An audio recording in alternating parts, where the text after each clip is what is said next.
सदाशिवसमारम्भां शङ्कराचार्यमध्यमाम् अस्मदाचार्यपर्यन्तां वन्दे गुरुपरम्पराम् नारायणसमारम्भां व्यासशङ्करमध्यमाम् अस्मदाचार्यपर्यन्तां वन्दे गुरुपरम्पराम् ॐ अम्पोलुवंशसञ्जातम् अखिलागमवेदिनम् रुद्रकोटीश्वरम् अस्मद्गुरुदैवं नमाम्यहम् श्रीगुरुः सर्वकारणभूता शक्तिः। ॐ श्रुतिस्मृतिपुराणानाम् आलयं करुणालयं नमामि भगवत्पादशङ्करं लोकशङ्करम्। ఆదిశంకరాచార్య విరచితమైన శివానంద లహరి 27వ శ్లోకం. కరస్థే హేమాద్రౌ గిరిశనికటస్థే ధనపతౌ గృహస్థే స్వర్భూజామరసురభిచింతామణిగణే శిరస్థే శీతాంశౌ చరణయుగళస్థే అఖిలశుభౌ కమర్థం దాస్యేహం భవతు భవదర్థం మమ మనః. ఇక్కడ ఆ పార్వతీపతి యొక్క వైభవాన్ని, ఆయన తాలూకా సర్వ సమున్నతిని కీర్తిస్తూ ఆయనకి ఇవ్వదగినది మనస్సు తప్ప ఇంకేమీ కనిపించడం లేదు నాకు. స్వామి, నీకేమి ఇవ్వగలను నేను, నీకు ఏది లోటని నీకు ఇవ్వగలను అని ఆ భక్తుడు పరమేశ్వరుడి లోల తన తాలూకా అశక్తతని వ్యక్తం చేస్తూ, నా మనస్సునే అన్నీ అనుకో, నా మనస్సునే ఒక అమూల్యమైన ఒక కానుకగా నీకు నేను సమర్పిస్తున్నటువంటి ఒక పూజా పుష్పంగా స్వీకరించు స్వామి అని చెప్పేటువంటి భావం ఇందులో కనిపిస్తుంది. కరస్థే హేమాద్రౌ, కరస్థే చేతిలో, హేమాద్రి ఆ యొక్క బంగారు కొండని చేతిలో ధరించున్నాడు స్వామి. గిరిశ నికటస్థే ధనపతౌ, నికటస్థే అతి సమీపంలో ధనపతి అయినటువంటి కుబేరుడు, శశిశేఖర సఖ్యుడు ఆయన స్వామివారి ఆదేశం కోసం నిరంతరం నిరీక్షిస్తూ ఉంటాడు. ఏ క్షణం ఏది కావాలంటే అది తెచ్చి పెట్టగలిగినటువంటి ధనపతి అయిన కుబేరుడు ఎక్కడున్నాడు? నికటస్థే ధనపతౌ గృహస్థే స్వర్భూజామరసురభిచింతామణిగణే. గృహస్థే అంటే ఇంటిలో, స్వర్భూజ అమర సురభి చింతామణిగణే. స్వర్భూజ అంటే ఆ స్వర్గంలో పుట్టినటువంటి కల్పవృక్షం. అమర సురభి కామధేనువు, చింతామణిగణే చింతామణి. కల్పవృక్షము, కామధేనువు, చింతామణి. కోరిన కోరికలు సిద్ధింపజేసేటువంటి వరమణీయగలిగినటువంటి ఆ మూడు కూడా నీ గృహంలో ఉన్నాయి. కరస్థే హేమాద్రౌ గిరిజ నికటస్థే ధనపతౌ గృహస్థే స్వర్భూజామర సురభి చింతామణిగణవు. చేతిలో బంగారు కొండ ఉంది, సమీపంలో ధనపతి ఉన్నాడు, ఇంట్లో కల్పవృక్షము, కామధేనువు, చింతామణి ఇత్యాదులన్నీ ఉన్నాయి. శిరస్థే శీతాంశౌ చరణయుగలస్థే అఖిల శుభౌ. శిరస్థే శీతాంశౌ, శిరస్సు పైన చల్లదనాన్ని, ఆహ్లాదాన్ని పంచేటువంటి ఆ చంద్రుడు శోభిస్తున్నాడు. చరణయుగళస్థే అఖిల శుభౌ, నీ చరణముల దగ్గరే సమస్త మంగళములు కూడా, సమస్త శుభములు కూడా నీ చరణముల వలనే లభిస్తూ ఉన్నాయి. అటువంటి నీకు కమర్థం దాస్యేహం భవతు భవదర్థం మమనః. ఇక నేను ఇవ్వగలిగినటువంటి వస్తువు ఇంకేముంది? బంగారం ఇవ్వగలనా? మణిమాణిక్యాలు ఇవ్వగలనా?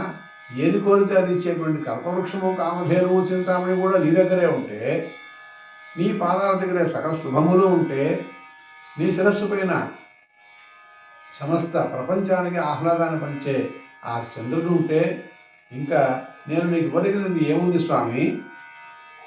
కమర్థం దాస్యేహం భవతు భవదర్థం మమ మనః. నేను ఇవ్వగలిగింది ఒక్కటే ఉంది, అదేమిటగా అంటే నా మనస్సు. అంచేత నా మనస్సు నీ మీద లగ్నమయ్యేలాగా నన్ను అనుగ్రహిస్తే చాలు. నేను ఇంకా ఏ రకమైనటువంటి పూజా సంభారాలో, నీకు కానుకలో ఏమీ తెచ్చిపెట్టలేనటువంటి అశుద్ధుని నేను అని ఇక్కడ మనం ఆ స్వామివారికి విన్నవిస్తున్నటువంటి సన్నివేశాన్ని చూడవచ్చు.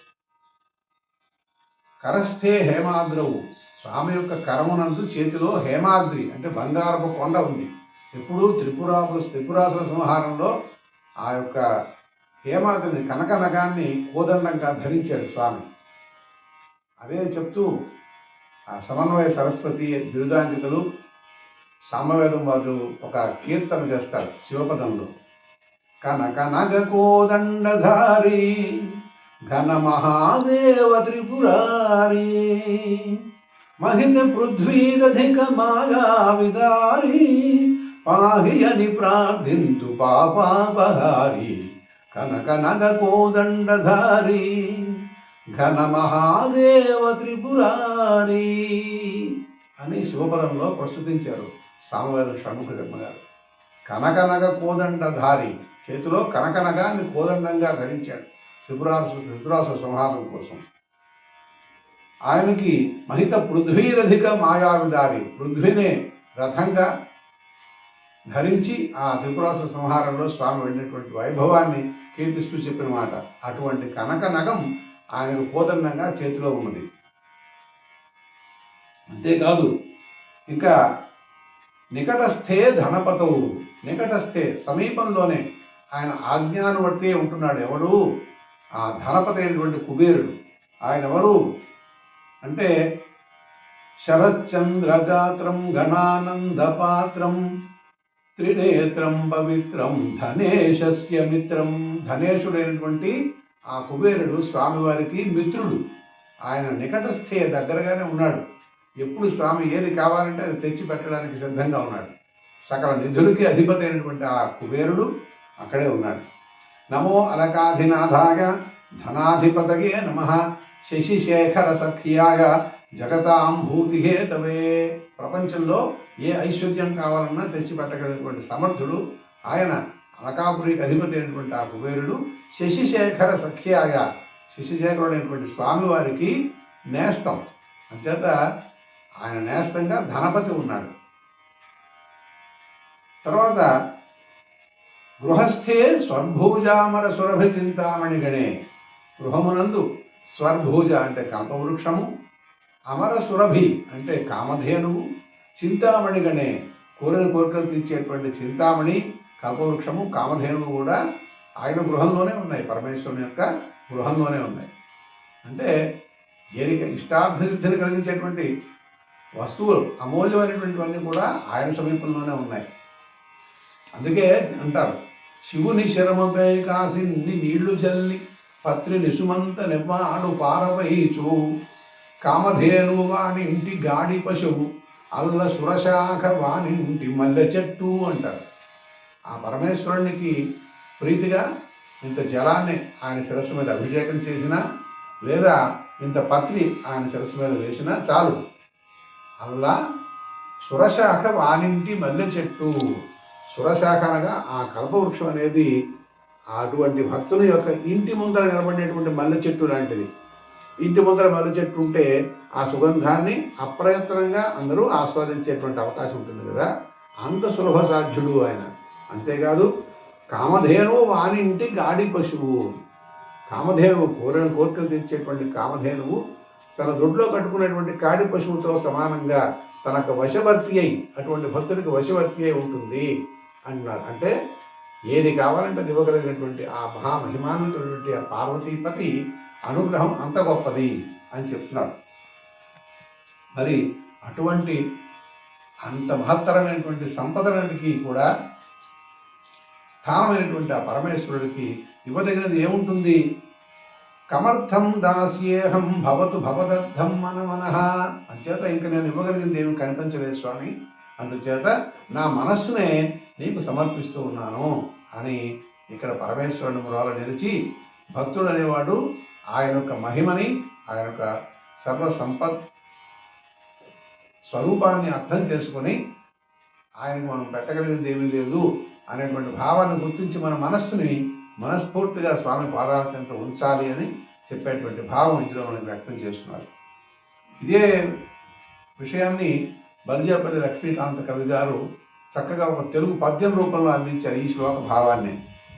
తలపంచేత పసిండి కొండ సరసం ద్రవ్యాఢ్యుడున్ గీము ముందల మందార తనుల్ల సత్సురభి చింతారత్న సంతానముల్ తలపై బాలసుధాకరుండు శరణ ద్వంద్వంబునందెల్ల మంగళములు కలిగిన నీకు నా మనసు దక్కన్ లాతి ఏమిచ్చదన్. నా మనసు తప్ప లాతి అంటే ఇతరమైనవి నేను ఏమివ్వగలను స్వామి అని ఇదే భావాన్ని బలిజేపల్లి లక్ష్మీకాంత కవి గారు వ్యక్తం చేస్తున్నారు ఒక పద్యం రూపంలో. ధూర్జటి మహాకవి కూడా ఇటువంటి భావాన్ని వ్యక్తపరుస్తూ కాళహస్తీశ్వర శతకంలో ఒక పద్యాన్ని వెలగించారు. అందులో స్వామి సర్వ ధనములకి సర్వ సంపదలకి కూడా అధిపతి కాబట్టి ఆయనే నా దారిద్ర్యాన్ని దహించాలి, ఆయనే నాకు సంపదను ఇవ్వాలి అని చెప్తూ ఆయన చెప్పిన ఒక చమత్కారమైన మాట చూస్తే, దివిజక్ష్మారుహ ధేనురత్న ఘనభూతి ప్రస్ఫురద్రత్న సానువుని విల్లు నిధీశ్వరుండు సఖుడు అర్గోరాశి కన్యా విభుండు విశేషార్చకుడు ఇంకా నీకెన ఘనుండు గల్గునే. నీవు చూచి విచారింపవు లేమి ఎవ్వడుడుపును శ్రీకాళహస్తీశ్వర. నా తాలూకా లేమి, నా యొక్క పేదరికాన్ని ఎవరు నివారిస్తారు, ఎవరు నాకు సంపదను అనుగ్రహిస్తారు స్వామి? చూసి నువ్వే అవన్నీ చేయాల్సిన వాడివి నువ్వే. ఎందుకంటే దివిజక్ష్మారుహధేనురత్న ఘనభూతి. దివిజక్ష్మ అంటే కల్పవృక్షం, ధేనురత్న ఘనభూతి కామధేనువు, రత్న ఘనభూతి చింతామణి రత్నం అంటే రత్నములు, ఇవన్నీ కూడా నీ దగ్గరే ఉన్నాయి స్వామి, అది నువ్వు చూడాలి. ప్రస్ఫురద్ రత్నసానువు నీ విల్లు. రత్నసానువు రత్నములకు ఆలవాలమైనటువంటి ఆ యొక్క కొండ, పసిడి కొండ నీకు విల్లుగా ధనస్సుగా భాషిస్తోంది. నిధీశ్వరుండు సఖుడు, సకల నిధులకి కూడా అధీశ్వరుడైనటువంటి ఆ కుబేరుడు నీకు సఖుడు. శంఖ నిధి పద్మ నిధి బంధిత ధేనేశం కాలానుశాసన మహాకుల దీపం శ్యామల తన్మణి కిరీటమకుటాంగం పుష్పకరథ ప్రియ కరప్రియ నిధీశం అని ఆ కుబేరుణ్ణి సప్తతాళాల్లో దిక్పాలక తాళాల్లో కీర్తిస్తూ ఉంటారు. అటువంటి శంఖనిధి పద్మనిధి మొదలైనటువంటి నవనిధులకి అధిపతి అయినటువంటి కుబేరుడు సఖుడు, నిధీశ్వరుండు సఖుడు, అర్ణోరాశి కన్యా విభుండు విశేషార్చకుడు. అర్ణోరాశి కన్య అంటే సముద్రం యొక్క తలైనటువంటి లక్ష్మీదేవిని చేపట్టినటువంటి విభుడు ఆ శ్రీ మహావిష్ణువు విశేషార్చకుడు. తన యొక్క నేత్రములనే పద్మములుగా నీకు పాలపులు చేసినటువంటి మహావిశేషమైనటువంటి అర్చన చేసినటువంటి శ్రీమన్నారాయణుడు నీ భక్తుడుగా అర్చన చేశాడు. అటువంటి నీకెన ఘనుండు కలుగునే. నీతో సమానమైనటువంటి ఘనుడు ఇంకొకరు ఉన్నారా స్వామి? నీవు చూచి విచారింపవు లేమి నెవ్వడుడుపును శ్రీకాళహస్తీశ్వర. నీవు ఇవన్నీ చూసి ఆలోచించి, నేనే కదా భక్తులకి ఏ సంపదనైనా ఏ కామితార్థానైనా ఇవ్వాల్సింది అని నువ్వు ఆలోచించి నా పేదరికాన్ని పారదోలేటువంటి ఆ పని నీవే చేయాలి స్వామి అని ధూర్జటి మహాకవి కాళహస్తీశ్వర శతకంలో చెప్తారు. అందుచేత ఆ పరమేశ్వరుని యొక్క చేతిలో బంగారపు కొండ, దగ్గరలో ధనపతి అయినటువంటి కుబేరుడు, అలాగే చింతామణి కల్పవృక్షము కామధేనువు కూడా ఆయన ప్రాంగణంలోనే ఉంటే, శిరస్థే సీతాంశవు శిరస్సు మీద చంద్రవంక నెలకొని ఉంటే, చరణయుగలస్థే అఖిల శుభవు అతని యొక్క పాదముల చెంతనే సకల శుభములు కూడా అనుగ్రహించేటువంటి దివ్యత్వం ఉంటే ఆయనకి ఇవ్వదగింది ఇంకేముంది? మన మనస్సును మాత్రం ఆయనకి సమర్పిస్తే ఆయన దాంతోనే పరితృప్తి పొందుతాడు. ఏదిచ్చినా ఆయన దగ్గర లేనివి మనం ఇవ్వలేము. సకల సంపదలకి అధిపతి అయినటువంటి ఆయనకి మన ఇవ్వదగింది ఏమీ లేదు కదా. అందుచేత మన మనస్సుని స్వామిని సమర్పించి స్వామి యొక్క భక్తిలో, స్వామి యొక్క మంత్రానుష్ఠానము లేదా అభిషేకమో అర్చనో ఏదో దానిలో మనస్సుని లగ్నం చేసి స్వామిని కీర్తిస్తే అదే మనకు అన్ని ఐశ్వర్యాలని తెచ్చిపెడుతుంది అనేటువంటి ఒక భావం ఇక్కడ వ్యక్తం చేస్తుంది. సమస్తం శ్రీ చంద్రశేఖర చరణారవిందార్పణమస్తు. స్వస్తి.